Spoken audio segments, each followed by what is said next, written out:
Sesuai namanya, K-pop atau Korean Pop merupakan genre musik yang berasal dari Korea Selatan.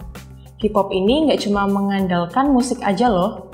Dipadukan dengan tarian yang disinkronkan, mode, dan estetika yang kuat, K-pop jadi disukai oleh banyak orang, terlebih generasi muda.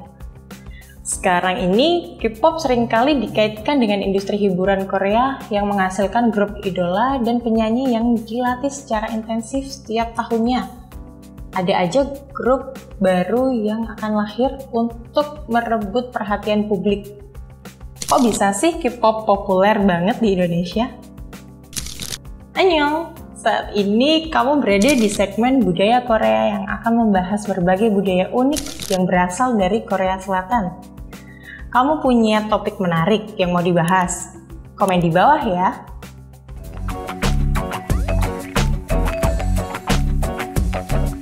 Banyak aliran musik yang awalnya lahir dari musik tradisional. Di Korea sendiri disebut gugak, yang terdiri dari musik kerajaan, folk, dan musik religi.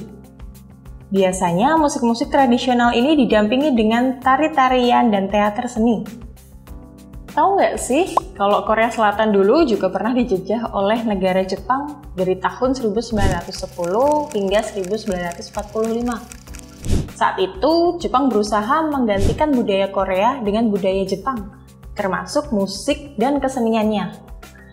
Di awal periode penjajahan, banyak musisi yang menciptakan lagu sesuai dengan citra dan nilai-nilai yang sesuai dengan para penjajah, hingga mayoritas musisi Korea Selatan terpengaruh oleh gaya musik Jepang. Meskipun Jepang berusaha untuk mempromosikan musiknya, ada juga gerakan perlawanan dan pelestarian budaya yang dilakukan oleh masyarakat Korea Selatan. Di tahun 1930-an menjadi perkembangan dalam musik populer Korea Selatan yang lebih modern. Adanya pengaruh barat dari awal abad ke-20 ini membuat Korea merangkul instrumen-instrumen musik modern dan meraciknya dengan sentuhan lokal yang unik. Meskipun pengaruh Jepang masih terasa, masyarakat Korea Selatan secara bertahap mulai menciptakan identitas musik mereka sendiri dengan menggabungkan unsur-unsur tradisional dan gaya baru yang datang dari luar. Di masa lalu, nggak semua orang bisa menjadi pemusik. Hanya orang yang lahir dari keluarga pemusik aja yang bisa menjadi musisi. Namun, saat ini pelajaran musik bisa diakses semua kalangan melalui pelatihan.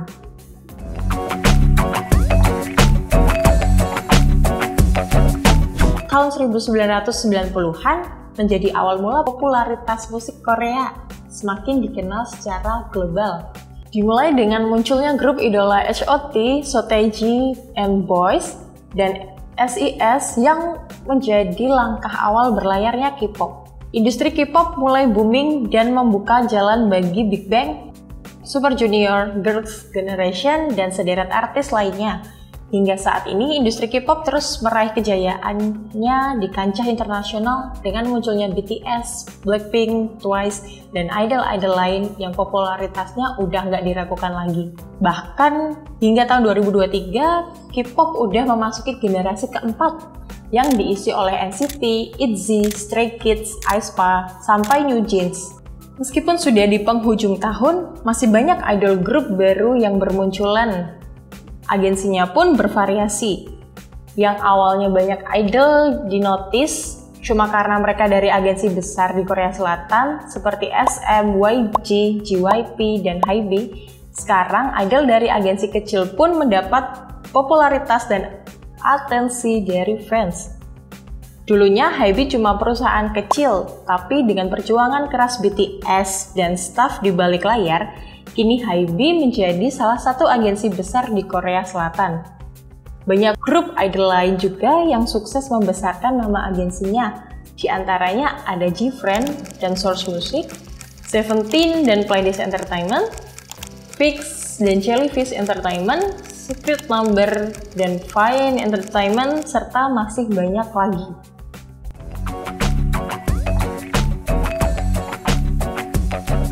Mungkin beberapa dari kalian yang sedang menonton video ini bertanya-tanya, seberapa besar sih pengaruh K-pop secara global?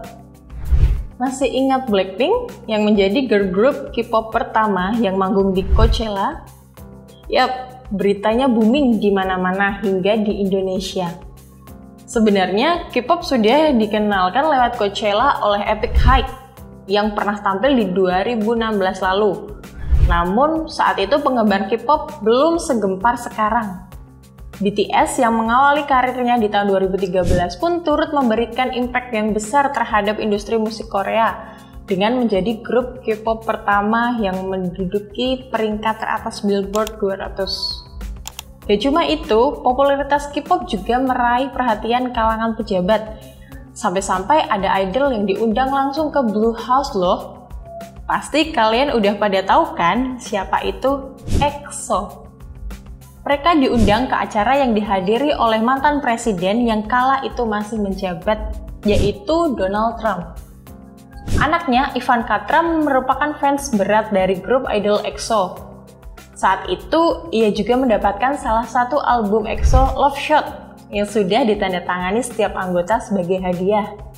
Ini nih, the real. Lu punya duit, lu punya kuasa. Prestasi yang diraih oleh idol-idol tersebut menarik perhatian fans internasional yang membuat industri hiburan Korea semakin berkembang dan mendapatkan banyak tawaran.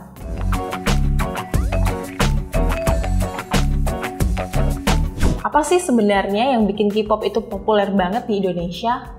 Masa cuma karena prestasi aja? Enggak dong pastinya. Ada beberapa poin yang dapat mempengaruhi hal ini. Yang pertama, dengan popularitas K-pop yang semakin mendunia, banyak grup idol yang mendapatkan perhatian lebih dari pemerintah. Selain itu, banyak idol yang dididik dan memiliki perilaku yang baik dan sopan sehingga menjadi panutan bagi penggemarnya.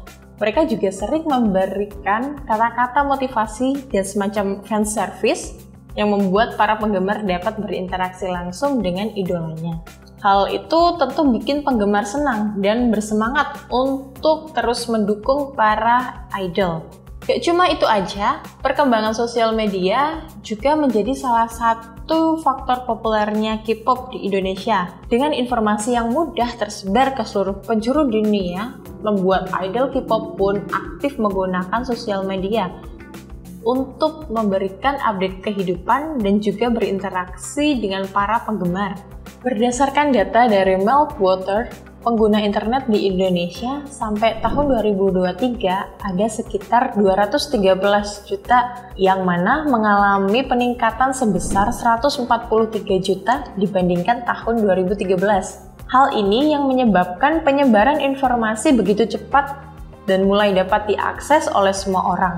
Segala info kegiatan mulai dari konser, penjualan tiket, hingga fan meeting dapat kita dapatkan dengan mudah. Maka dari itu, sering banget kita dengar tiket konser idol K-pop yang terjual habis hanya hitungan jam. Nah, itu dia beberapa faktor kenapa K-pop bisa populer banget di Indonesia. Kalau menurut kalian, ada faktor apa lagi? Semoga video kali ini bisa menambah insight kalian seputar Korea Selatan ya. Sampai jumpa di video lainnya. Annyeong!